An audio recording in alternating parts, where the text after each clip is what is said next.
Here's the next story from the Bible.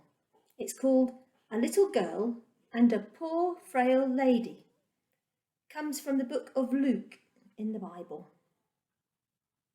There was once a little girl who didn't get out of bed one morning, or the next, or the next. In fact, she didn't get out of bed for a whole month. She was very sick, and no one knew how to make her better. Jairus was her daddy, and he loved her. One day he was sitting by her bed, holding her hand, wishing there was something he could do. I know. He jumped to his feet, put on his coat, kissed his daughter, ran down the steps, past the servants, out of the house, through the gates, along the road, into the town, up the steps, and into the temple. He fought his way through all the people until at last he found who he was looking for. Jesus, he said, falling at Jesus' feet. My daughter, he pleaded, please. But he didn't need to beg, because before he'd even finished speaking, Jesus reached out his hand and helped him up. I'll come at once, Jesus said. Jairus' eyes filled with tears. Jesus was coming. It would be all right. In those days, of course, they didn't have ambulances, so they had to go by foot. Jesus' helpers knew that he would heal the sick girl, but they must hurry. If Jesus didn't get there soon, it would be too late. But everyone was in the way, hustling and bustling, jostling and pressing, pushing and shoving, squishing and squashing. The disciples ran ahead, forcing back the crowd. Suddenly, Jesus stopped. His friends looked back. What was he doing? Who touched me?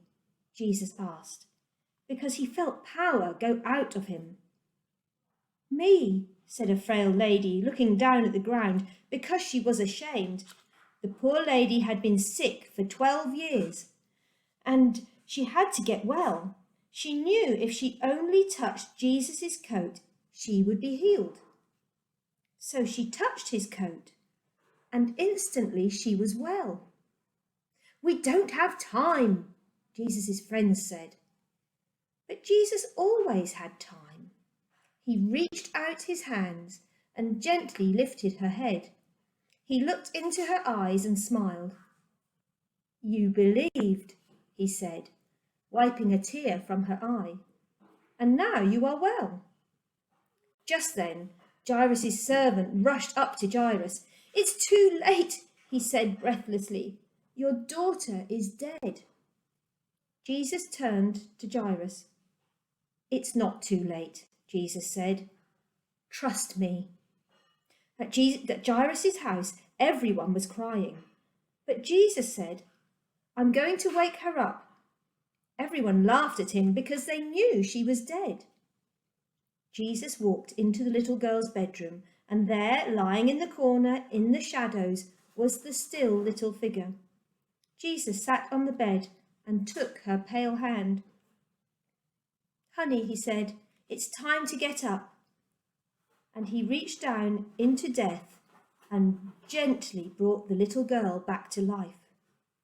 The little girl woke up, rubbed her eyes as if she'd just had a good night's sleep, and leapt out of bed. Jesus threw open the shutters and sunlight flooded into the dark room.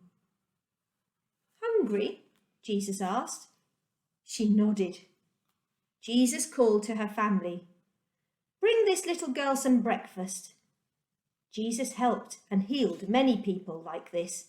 He made blind people see. He made deaf people hear.